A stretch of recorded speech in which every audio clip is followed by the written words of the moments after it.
कृष्णा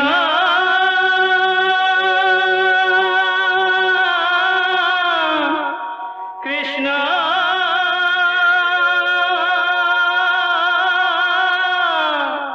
हरे कृष्णा हरे हरे।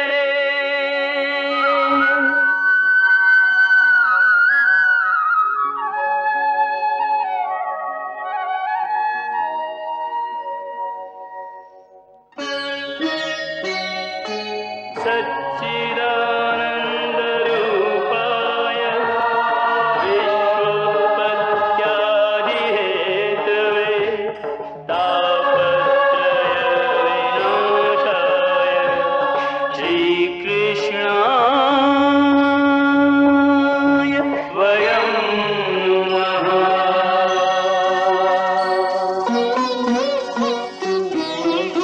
श्रीकृष्ण गोविंद हरे मुरारे हे नाथ नारायण वासुदेव। हरे कृष्ण राधे राधे कृष्ण कृष्ण कृष्ण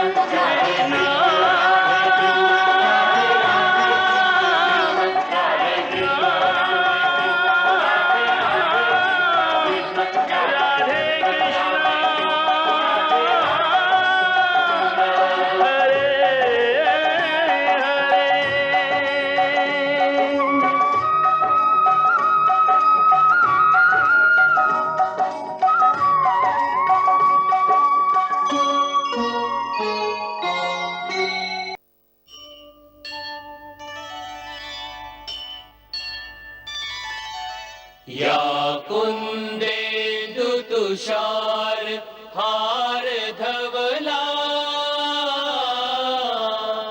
या शुभ्रवस्त्रावृता या वीणावरदण्ड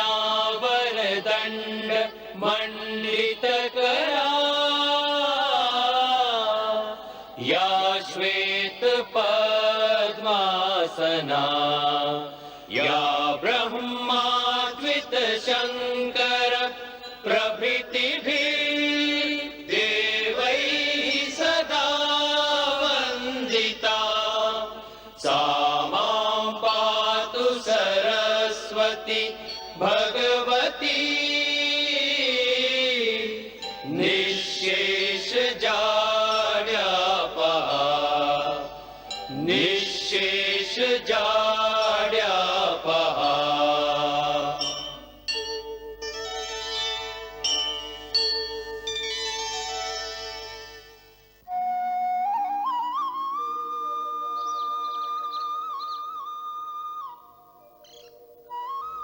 सर्वमंगलमांगल्ये शिवे सर्वार्थ साधके शरण्ये त्र्यंबके गौरी नारायणी नमोस्तुते। प्रकृति में बहुत से शरीर हैं, जानवरों के, पक्षियों के, जलचरों के, परंतु संसार में सबसे दुर्लभ, सबसे उत्तम शरीर मनुष्य शरीर है, क्योंकि इसके अंदर वो आध्यात्मिक शक्तियां हैं जो किसी दूसरे शरीर में नहीं। आध्यात्मिक और मानसिक शक्ति का यह भंडार हर मनुष्य शरीर में होता है, भले ही वो शरीर ऊंची जाति का हो या नीच जात का हो, किसी रंग या किसी नस्ल का हो, प्रकृति उसमें भेदभाव नहीं करती। इसीलिए हर मानव शरीर को मुक्ति का द्वार कहा जाता है। हर मानव शरीर में इस शक्ति के 7 केंद्र होते हैं जो योगाभ्यास द्वारा जागृत किए जा सकते हैं। मैं तुम्हें अपने शरीर में ये 7 चक्र दिखाता हूं।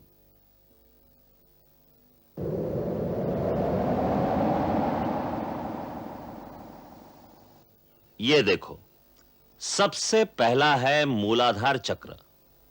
ये इस शक्ति का निवास स्थान है। यहां जिस रूप में यह शक्ति निवास करती है उसे कुंडलिनी भी कहते हैं। गुरु की कृपा और सहायता से इस शक्ति को यहां से जगाकर दूसरे केंद्र तक पहुंचाया जाता है, जिसे स्वाधिष्ठान चक्र कहते हैं। फिर स्वाधिष्ठान चक्र को भेदकर जब यह शक्ति आगे बढ़ती है तो तीसरे केंद्र पर पहुंचती है, जिसे मणिपुर चक्र कहते हैं। फिर मणिपुर चक्र का भेदन करके इस शक्ति को आगे बढ़ाकर चौथे केंद्र पर पहुंचना होता है। इसे अनाहत चक्र कहते हैं। यहां से विशुद्ध चक्र और फिर यह शक्ति अजन चक्र को जागृत करती है। अजन चक्र श्वेत वर्ण और भ्रुकुटी के मध्य में दो पंखुड़ियों के बीच स्थित होता है। उसका बीज मंत्र है ओम ओम। यह आवश्यक है कि गुरु की आज्ञा और सहायता के बिना यह अभ्यास न किया जाए। जब यह शक्ति जागृत होती है तो सब केंद्रों में ऊर्जा और तेज का एक ऐसा वेग होता है जैसे गंगा का प्रवाह हो। उसका तेज कई सूर्यों की तरह प्रकाशमान होता है। कुंडलिनी जब आगे बढ़ती है तो साधक को चेतना की अलग-अलग परतों का अनुभव होता है। यहां तक कि जब वो छठे चक्र का भेदन करके सहस्रार तक पहुंचती है तो योगी पूर्ण समाधि में लीन हो जाता है। जहां रोशनी ही रोशनी है, प्रकाश ही प्रकाश है, वहां पहुंचकर एक अलौकिक आनंद की अनुभूति होती है। जहां मानव की चेतना आदि और अंत की सीमाओं को पार कर जाती है। वो परम चेतना की परिसीमा है, जहां तीनों काल और समस्त लोक उसके सामने प्रकाशित हो जाते हैं। गुरु वशिष्ठ इस दिव्य रहस्य को जानते थे कि श्री राम स्वयं भगवान विष्णु के अवतार हैं, जो विश्व के आधार हैं और जो स्वयं ब्रह्म ज्ञान और वेदों के उद्गम स्थान हैं। फिर भी वह लोक रीति निभाने के लिए उन्हीं विद्या निधि को विद्या सिखाते रहे और भगवान राम मानव मर्यादा स्थापित करने के लिए बड़े आदर से गुरु चरणों में बैठकर शिक्षा ग्रहण करते रहे। अंततः जब राजकुमारों की शिक्षा पूर्ण हो गई तो गुरु ने उन्हें अंतिम उपदेश दिया। आज तुम्हारा गुरुकुल में रहने का अंतिम दिन है। मुझे जो विद्या तुम्हें देनी थी वो पूर्ण हो गई। आज दीक्षांत समारोह के समय मैं तुम्हें अंतिम उपदेश देता हूं। सा विद्याया विमुच्यते। सच्ची विद्या वही है जो मुक्त कर दे। इसलिए आज से मैं तुम्हें अपने समस्त आदेशों से मुक्त करता हूं। अब जीवन पथ पर बढ़ने का मंत्र होगा आत्मदीपो भव, अर्थात मेरे आदेशों का अंधविश्वास करके पालन करना आवश्यक नहीं। अपनी विद्या, अपने विवेक के सहारे अपना धर्म, अपना कर्तव्य स्वयं निश्चित करो। शास्त्रों के अनुसार मनुष्य को जीवन में 3 ऋण चुकाने होते हैं: देव ऋण, पितृ ऋण और आचार्य ऋण। देव ऋण भक्ति और पूजा से चुकाया जाता है। सब प्राणियों में भगवान का रूप देखोगे तो सारे प्राणी तुम्हारे लिए पूजनीय हो जाएंगे। यही भगवान की सच्ची पूजा है। इससे देव ऋण चुकाया जाता है। अपना सुख त्याग कर माता पिता की सेवा में समर्पित होने से ही पितृ ऋण चुकाया जाता है। अब रही मेरी गुरुदक्षिणा। तुम अपने आचरण से और कर्म से इस संसार में सुख, सुंदरता और प्रसन्नता फैलाओ। मानव धर्म के आदर्श स्थापित करो। दिलों से बैर निकालकर उनमें प्यार के बीज बो दो। यही वचन तुमसे लेकर मैं तुम्हें आचार्य ऋण से मुक्त करता हूं। मेरा आशीर्वाद सदा तुम्हारे साथ है। मुझे जब भी याद करोगे अपने पास पाओगे।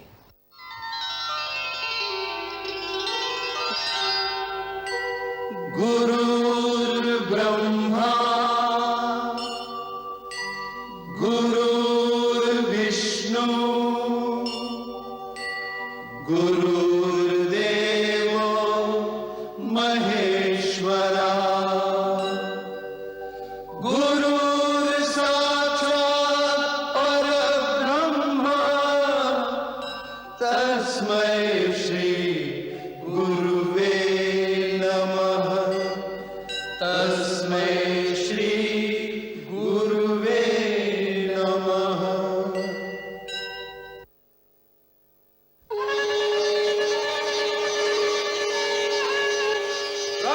रामचंद्र की जय, भरत लाल की जय, लक्ष्मण लाल की जय, राजकुमार रामचंद्र की जय, भरत लाल की जय।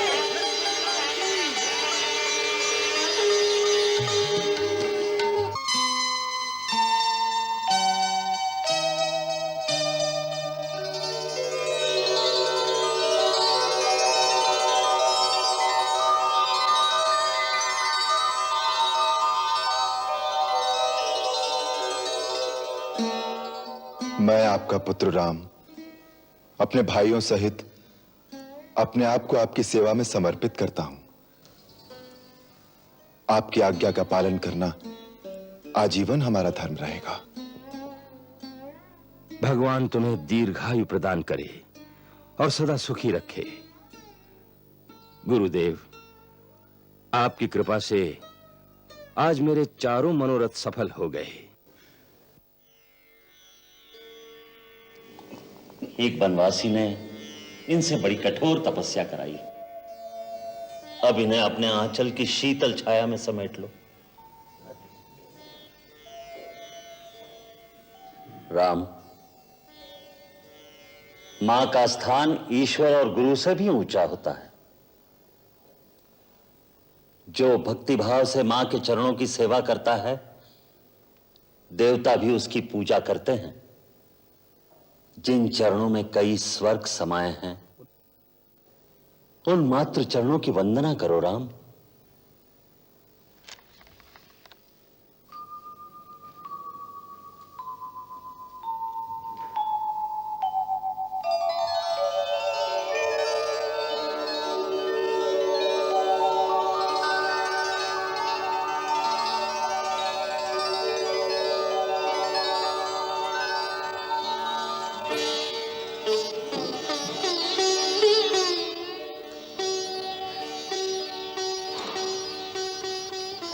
राम, मेरा राम, तू इतना बड़ा हो गया।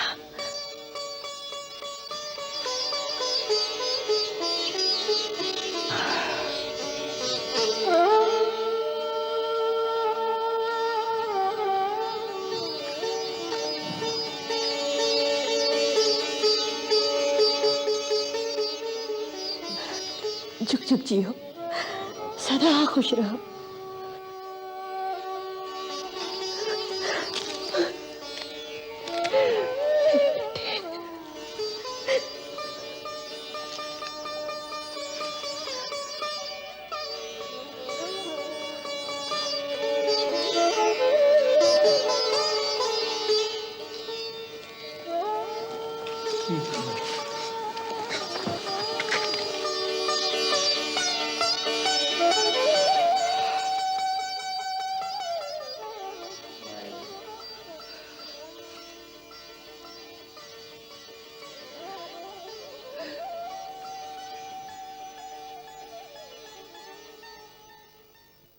श्री राम जब माताओं से मिले तो उन्होंने अपनी माता से पहले कैकेयी और सुमित्रा की चरण वंदना करके संस्कृति और मर्यादा के आदर्श स्थापित किए। उन्हीं दिनों ब्रह्म ऋषि विश्वामित्र अपने आश्रम में किसी महान यज्ञ का अनुष्ठान कर रहे थे।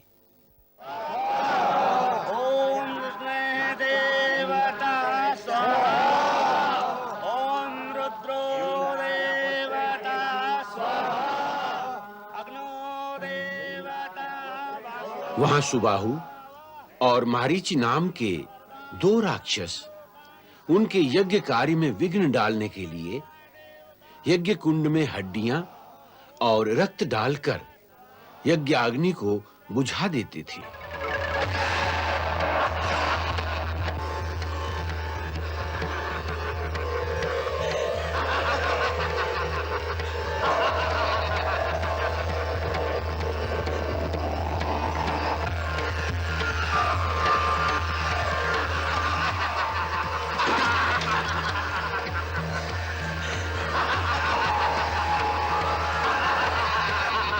राजन, तपोवन में असुरों के उत्पात दिन प्रतिदिन बढ़ते जा रहे हैं।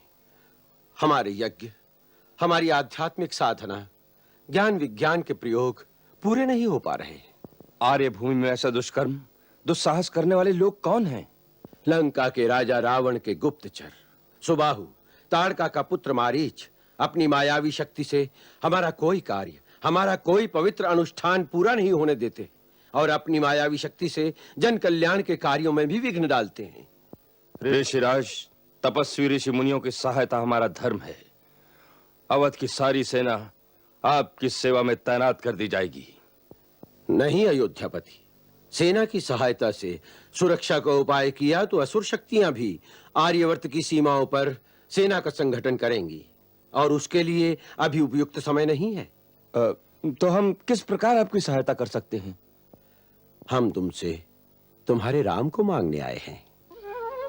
हमें केवल राम दे दो, हमारी रक्षा का उपाय हो जाएगा।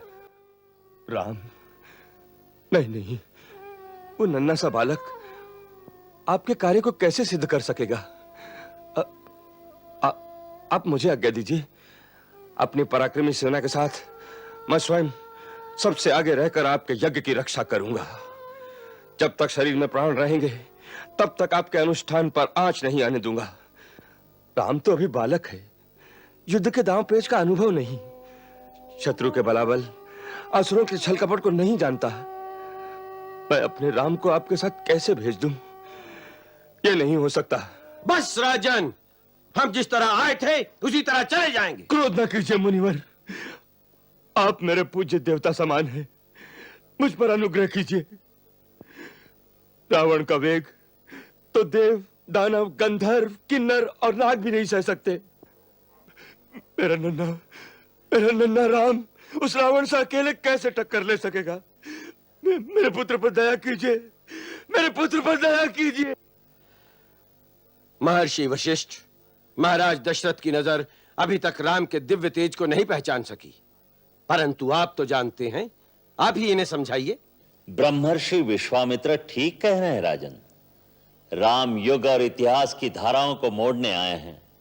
वो स्वयं मंगल भवन अमंगलहारी हैं।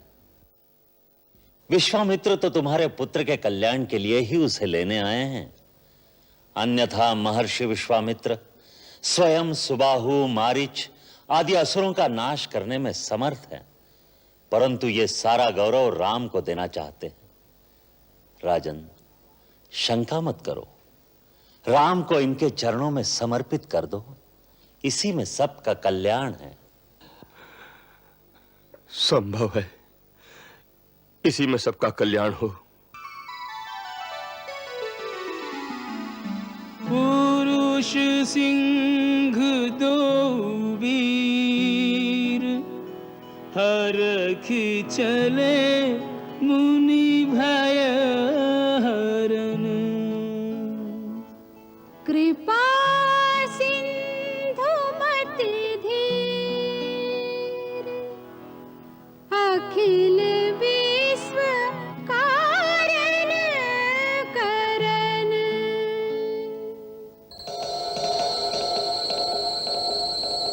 श्री राम और लक्ष्मण को साथ लेकर विश्वामित्र उस वन से गुजरे जहां ताड़का नाम की एक महाराक्षसी रहती थी।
धन्य हो राम, तुम्हारी जय हो। तीनों लोक में तुम्हारे सिवा कोई भी ताड़का को नहीं मार सकता था, अब हमें विश्वास हो गया कि तुम जगत कल्याण के निमित्त ही इस भूतल पर आए हो। अपने अनुग्रह, अपनी कृपा का पात्र मानकर आपने इस दास का गौरव बढ़ा दिया है मुनिराज। हम जानते हैं राम, वशिष्ठ मुनि ने पूर्ण शस्त्र विद्या देकर तुम्हें रण कौशल में पारंगत किया है। एक युग से हम एक ऐसे योग्य पात्र की तलाश में थे जो जन कल्याण के लिए हमारी सिद्धियों का सही उपयोग कर सके। हमें दिखाई दे रहा है कि भविष्य में आतताई शक्तियों से आर्यवर्त की रक्षा करने का भार तुम्हें उठाना होगा। इसलिए तुम्हारे ऊपर प्रसन्न होकर आज हम तुम्हें वो दिव्य अस्त्र प्रदान करेंगे जो तीनों लोक में हमारे सिवा किसी के पास नहीं। राम, क्षत्रियों के लिए शस्त्र धारण करना आवश्यक है, परंतु शस्त्र धारण करने के भी कुछ नियम होते हैं। देश, समाज और किसी निर्बल प्राणी की रक्षा के लिए शस्त्र उठाना वीर पुरुषों का कर्तव्य है, धर्म है। किंतु अपने अहंकार या अपने बल का प्रदर्शन करने के लिए किसी पर वार करना, किसी पर हमला करना वीर पुरुषों का धर्म नहीं। मैं जो विद्या तुम्हें प्रदान कर रहा हूं, उसकी गुरु दक्षिणा यही होगी कि किसी निर्दोष पर उसका उपयोग नहीं करोगे, परंतु जहां पाप, अत्याचार और अन्याय देखोगे, वहां पापी और दुराचारी का संहार करने के लिए शस्त्र अवश्य उठाओगे। राम, इसकी प्रतिज्ञा करो और मेरी शक्ति का आत्मसात करो।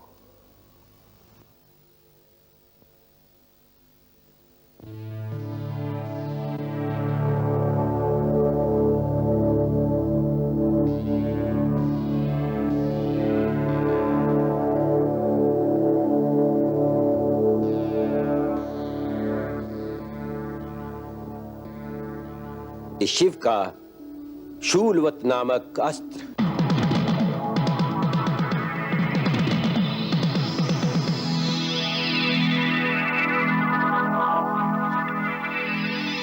ब्रह्मास्त्र,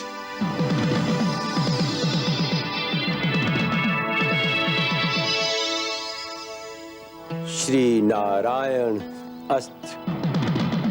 तब ऋषि निज नाथ ही जिय चीरी, विद्यानिधि कहूँ विद्यादीनी। विद्यानिधि कहूँ विद्यादीनी।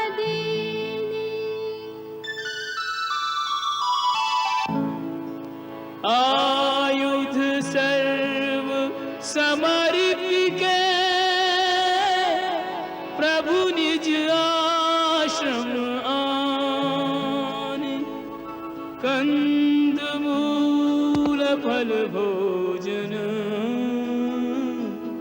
दीन भगत हित जान।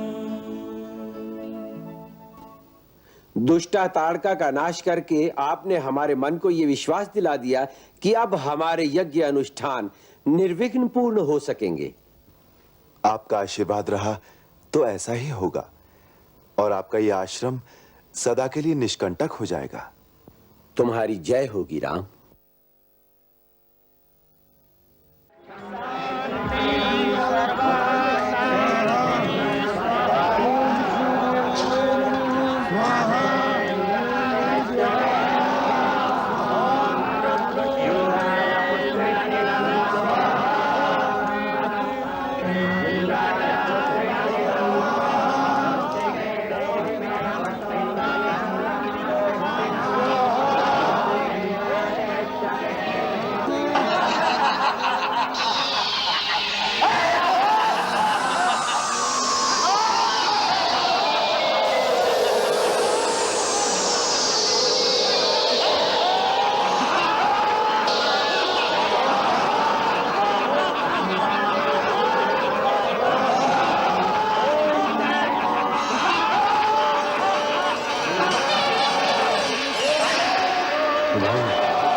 इधर कहां से आ गया?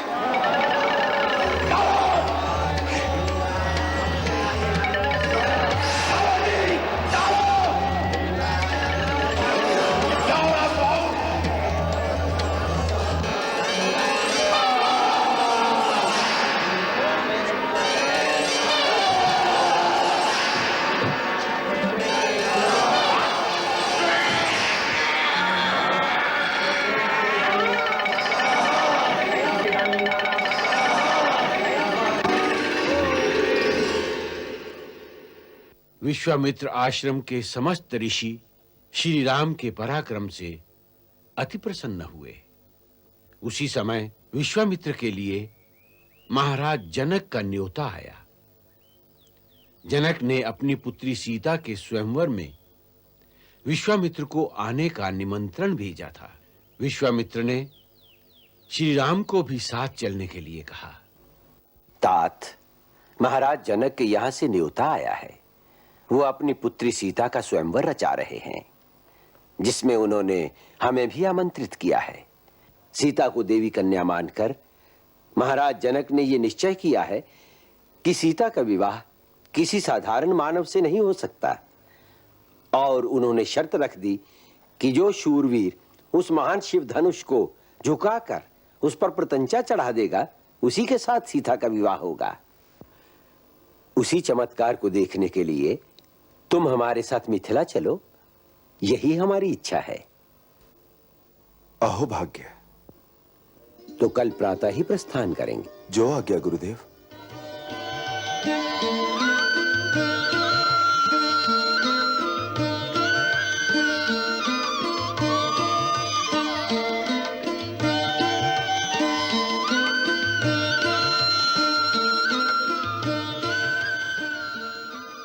भव्य, विशाल, अति सुंदर। धन्य है राजन आपका सत्कार। राजमहल की अतिथिशाला में ऋतुओं के अनुकूल सारे प्रबंध हैं महर्षि। ये सारे प्रबंध किस लिए? हम तो ठहरे तपस्वी। मुनिवर, आपके पुनीत चरण जहां भी पड़ जाएं, वह स्थान तपोभूमि बन जाता है। परंतु आपके साथ अयोध्या के राजवंश का आतिथ्य करने का सौभाग्य जो मिथिला को प्राप्त हुआ है, इससे बढ़कर हमारे लिए और क्या गौरव हो सकता है। भगवान, हमारे प्रबंध में कुछ त्रुटि रह जाए तो हमें उदारता से क्षमा कीजिएगा। शतानंद जी, आपके प्रबंध में त्रुटि हो ही नहीं सकती। महाराज जनक, आप हमारी चिंता न करें, आप अपने दूसरे अतिथियों की ओर ध्यान दें। जो आज्ञा। सर्वमंगल मांगल्ये सर्वे शिवे साधिके शरण्ये त्र्यंबके गौरी नारायणी नमस्तुते। प्रणाम गुरुदेव। कल्याणमस्तु। गुरुदेव, आपके अग्निहोत्र आदि की सब तैयारी कर दी है। आज्ञा हो तो पूजन के लिए फूल ले आए। हाँ वत्स, यही राजमहल में गौरी मंदिर के पास पुष्प वाटिका भी है, वहीं से फूल ले आओ। जो आज्ञा गुरुदेव।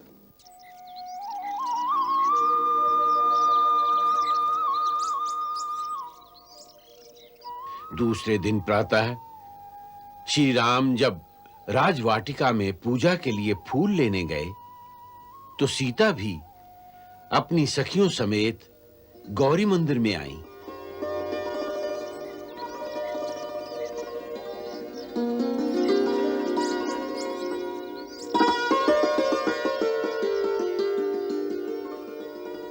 जब दोनों ने पहली बार एक दूसरे को देखा तो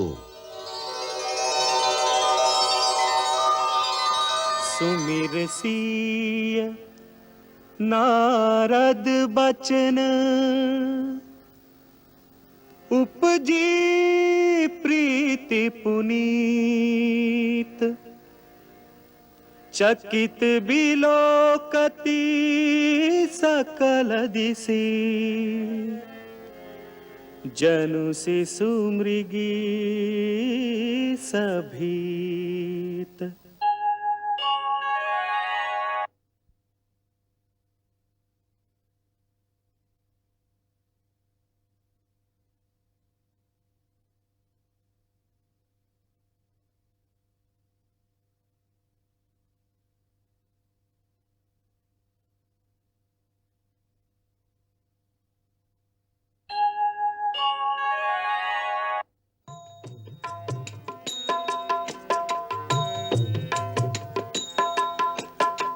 देखी रूप लोचन लल जाने, हरखे जनु निज निधि पहचाने। हरखे जनु निज निधि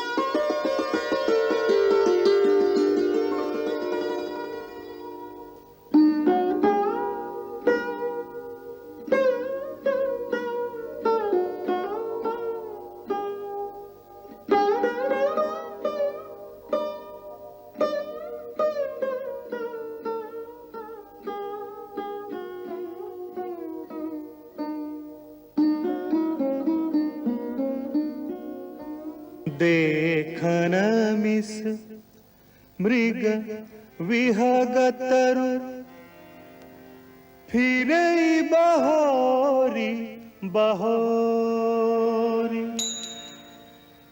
निरखी निरखी रघुबीर छवि, बाढ़ई प्रीति न थोरी।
विनय प्रेम बस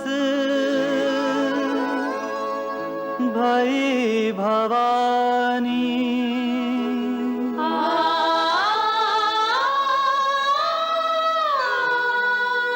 खसी माल मूरति मुस्कानी।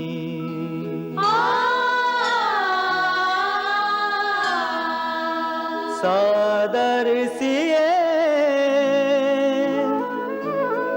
प्रसाद सिर धरऊ,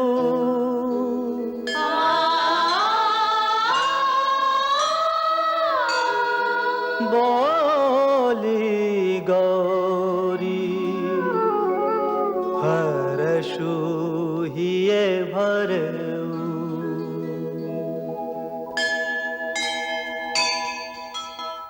दूसरे दिन स्वयंवर का आयोजन किया गया। जनक राज का कठिन प्रण सुनो सुनो सबको, जो तोड़े शिव धनुष को सो सीतापति हो। वो तोड़े शिव धनुष कठोर, सबकी दृष्टि राम की ओर। उठहु राम भंजहु भव चापा, मेटहु तात जनक परितापा। सुनि गुरु वचन चरण सिर नावा, हर्ष विषाद न कछुर आवा। सहज ही चले सकल जग स्वामी, मन मंजुवर कुंजर गामी।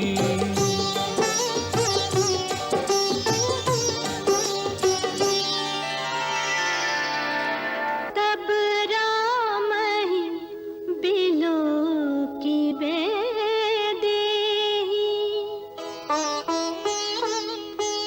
सभय हृदय बिनवती जेहि तेहि।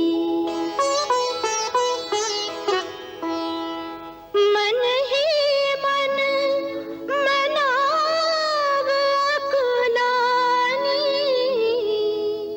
हो प्रसन्न महेश भवानी। करहु सफल आपिन सेवकाई, करिहि तू हरहु चाप गरुआई। गणनायक वरदायक देवा, गणनायक वरदायक देवा। आज लगे कीन्हूं तू सेवा, बार बार बिनती सुने मोरी। करहु चाप गुरु ताति थोरी। तै भगवान सकल उर्वासी, करहु मोहि रघुबर के दासी। करहु मोहि रघुबर के दासी। अस जिए जानी जान की देखी, प्रभु पुल के लखी प्रीति बिसेखी। गुरु ही प्रणाम मन ही मन कीन्हा, अति लाघव उठाए धनु लीन्हा।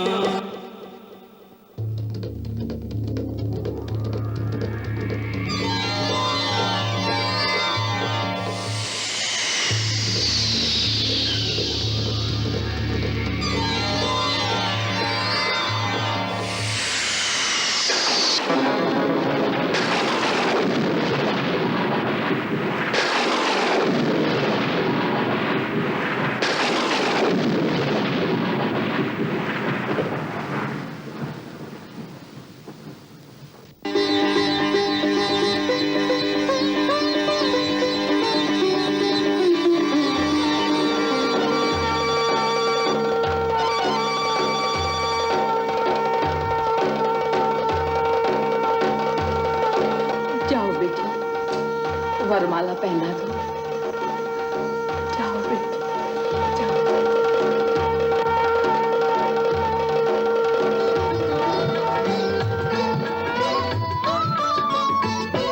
श्री रघुवर कोमल कमल नयन को, पहनाओ जय माला, पहनाओ जय माला।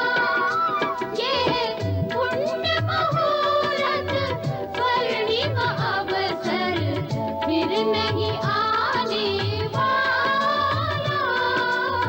पहनाओ जय माला।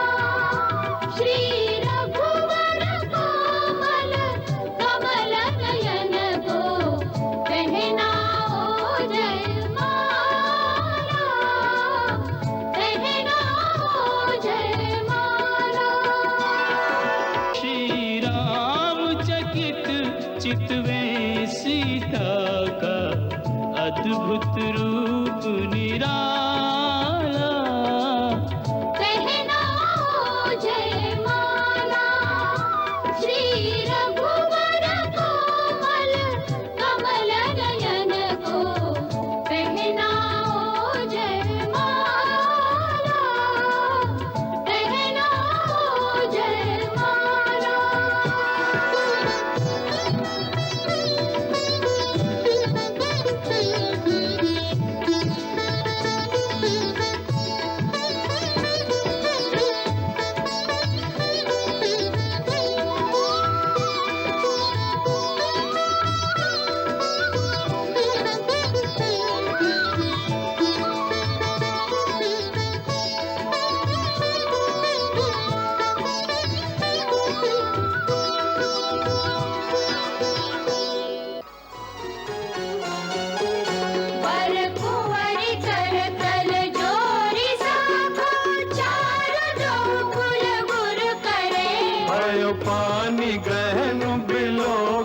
सिद्धि सुर मनुज मुनि आनंद भरे।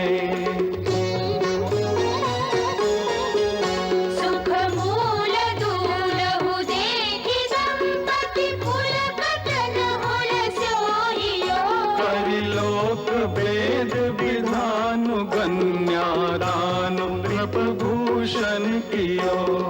दानु नृपभूषण कियो। कन्या दानु नृपभूषण कियो।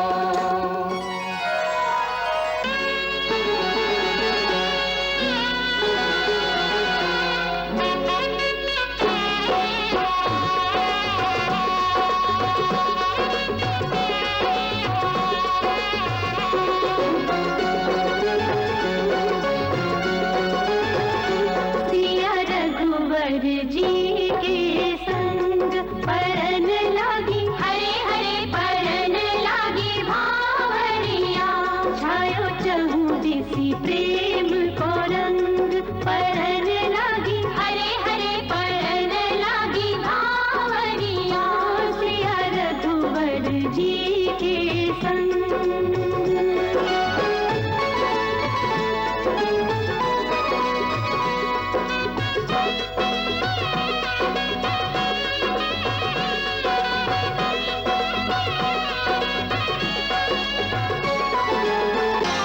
अयोध्या नगरी धन्य भई। अयोध्या नगरी धन्य भई। पाकर निधिया नई नई। पाकर निधिया नई नई। अयोध्या नगरी धन्य भई। अयोध्या नगरी धन्य भई।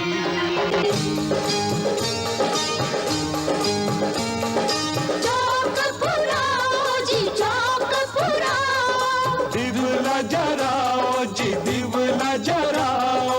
फुलवाला रे फुलवाला। स्वर्ग से सुंदर अयोध्या सजाओ। स्वर्ग से सुंदर अयोध्या सजाओ। माता कैकेयी ने कहा था, प्रथम दर्शन की स्मृति को सजीव बनाए रखने के लिए कुछ भेंट अवश्य देना। मैं भेंट लाया हूं, हीरे मोती की नहीं, वरन भेंट स्वरूप आज मैं तुम्हें एक वचन देता हूं। राजाओं के यहां अनेक रानियों का रिवाज है, परंतु राम के जीवन में कोई दूसरी कभी नहीं आएगी, ये राम की प्रतिज्ञा है। हरे कृष्णा कृष्ण कृष्ण हरे हरे। श्री कृष्ण चरितम् गुणानुवादं तत्प्रेरणा अहं करोमि। मम भावगीतं हृदयस्य प्रीतं त्वत्पद्मपादे समर्पयामि। हरे राम राम राम हरे हरे। हरे कृष्ण कृष्ण कृष्ण हरे। कृष्णा